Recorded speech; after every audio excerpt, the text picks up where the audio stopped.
Hey, what's up guys? Today's the day. Going to put the M2c motor mount into my Xmaxx. Also going to throw in a split centre drive shaft and a 1650 hobby ring motor. So as always, give us a thumbs up, hit the bell, don't forget to subscribe, turn on notifications, catch future videos. Let's get into it. Right, so first of all, let's have a little look at this. Let's crack it open, see what we get in there. Ugh.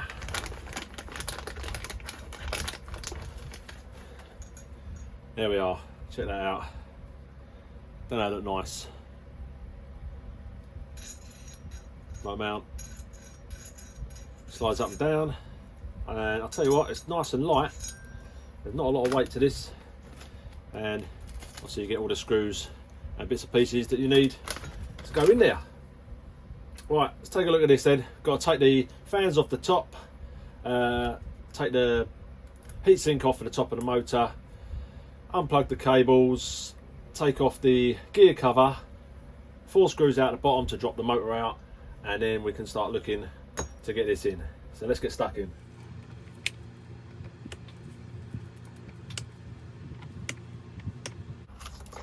If you want to know where you can get this set up, so any colour, you can make these up. There's Bigfoot Customs, and I finally got around to fitting this absolutely awesome fan cover.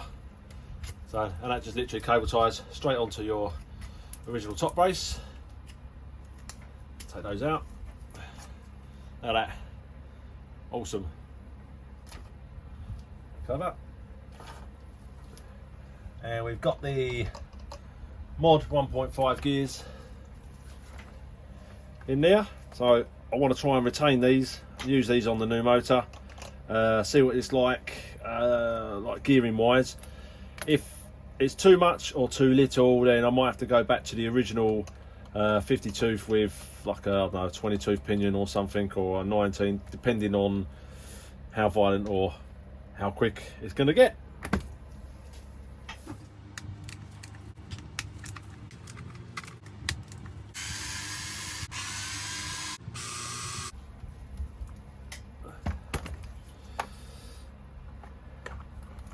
There we go.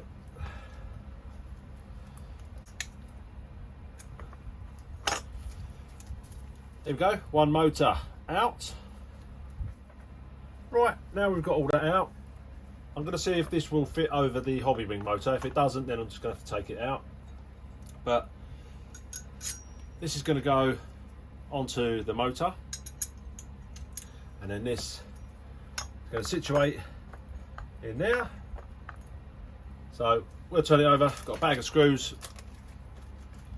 get that fitted in. Before I do that, there'll be a Loctite.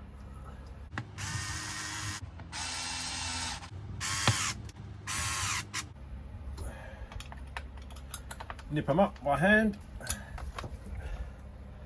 There we are, one motor mount in place. Time to get the hobby ring motor out and get it in.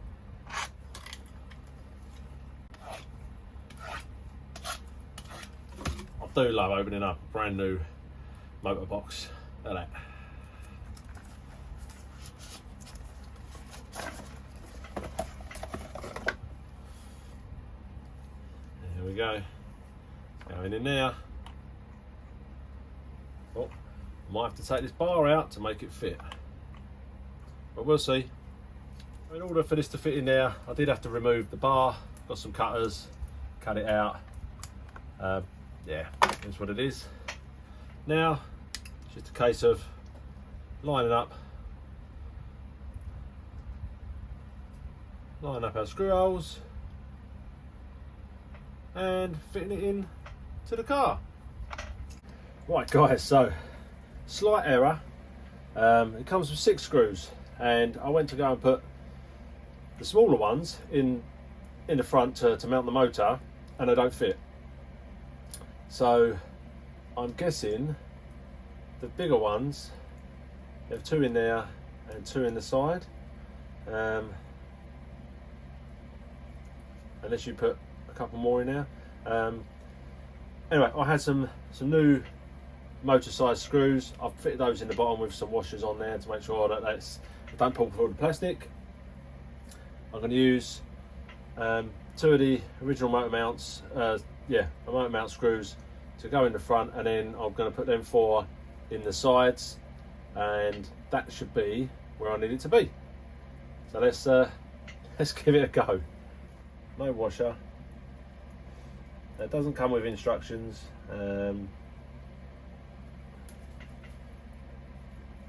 I could have had a look online, I suppose. Right, so the ones that come with it go in too far. You can't get the washer on there because it doesn't fit. So I've had to find some smaller ones, slightly smaller, and get those to work. Now, I don't know whether there's not enough screws in there or you have to supply your own. I'm not sure.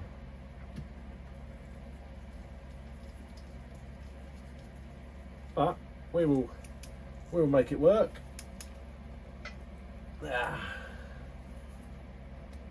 That's in there now. Right, so we have one motor mount. Let's have a little look and see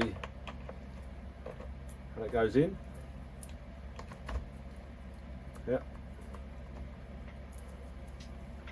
It's a nice tight snug fit once it's screwed on. Yeah, it feels solid, absolutely solid.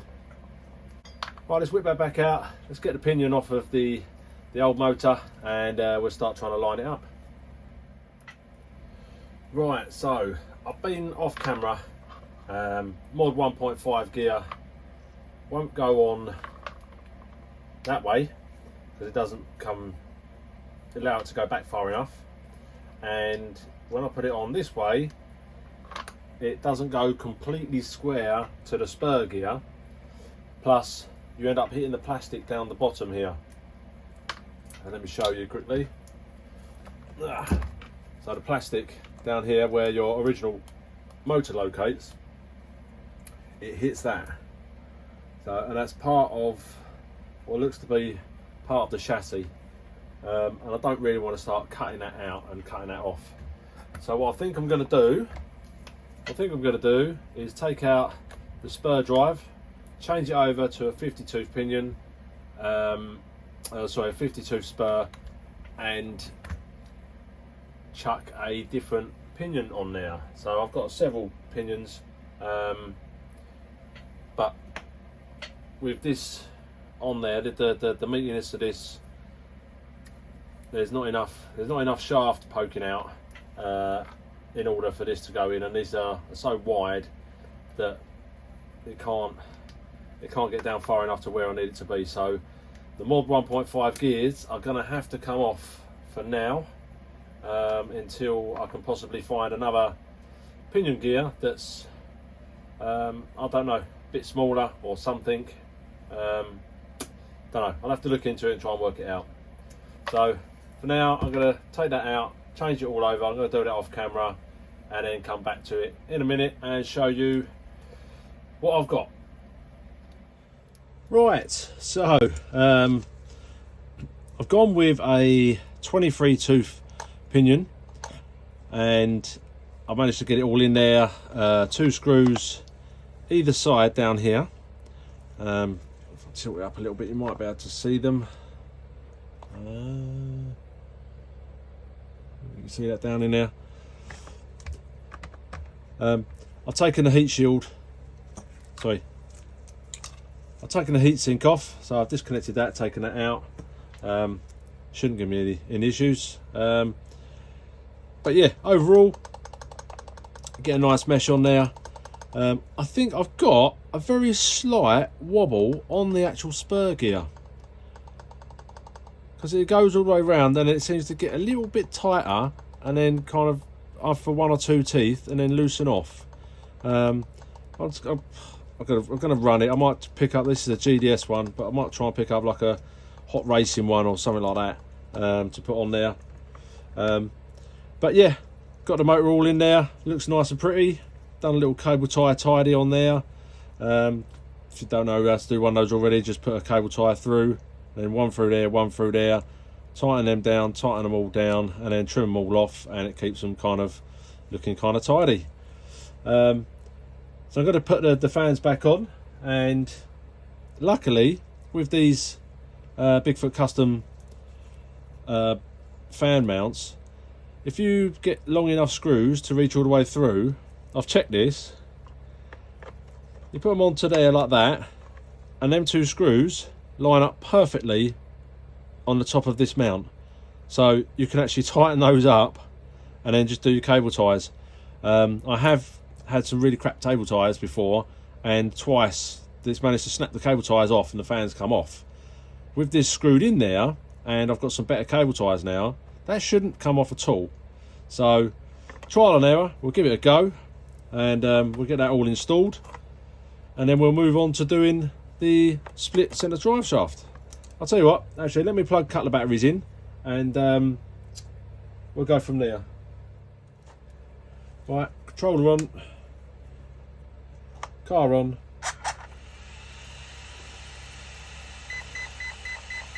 So 2 3S's in it, only on 6S.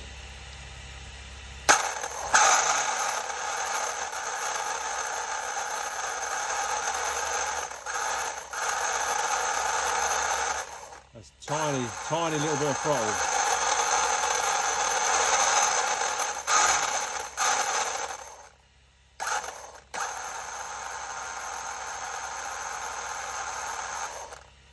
So, I mean, you can very slightly see, I don't know if you can catch it on camera, but very slightly, I think the actual spur gear has a little movement like that. May well chew it up, but I'll give it a run. I'm going to pick up another one just in case, and then we'll see how it goes from there. So I'm going to get this bit buttoned up, and then we can open up, take the front end off, and then start doing that split shaft.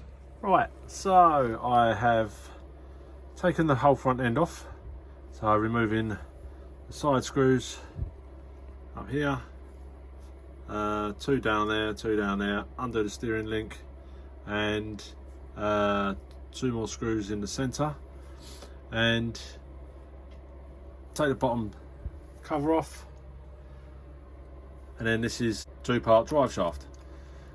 This one came as just a block and a bearing, so you had to buy a spline that was in the middle, and the bearing goes into it. You get the bearing with the block, and then the spline comes with the shaft. You cut the shaft, basically put it in, check where it's going to come to, cut it down, make sure you've got a little bit of movement, and I have checked on the front here that it goes in and there's a bit of movement. So I'm going to get it all back together, and then it should be ready for a first test drive. Right, so there you go guys, giving it a little clean up. We've got that 1650 tucked away nicely down there with the M2c motor mount, and I did actually cut open a little hole in the gear cover there because it was touching, so I wanted to keep that on there, try and protect as many stones and grit from getting in there as much as possible, and so I cut a little gap out there just to make sure that fits over, and it's all back together. So nice tidy little cable tie tidy there, really impressed with that, and also my homemade customs aluminium plate that goes on the front, which has got a nice pearl flip to it, which I painted up. So if you want to know more about that, yeah, hit me down in the questions, and yeah, I'll answer anything you need me to answer. So that's it, it's all ready to rock and roll. Next thing would be get it out and give it a bash. Thanks for watching guys, see you next video.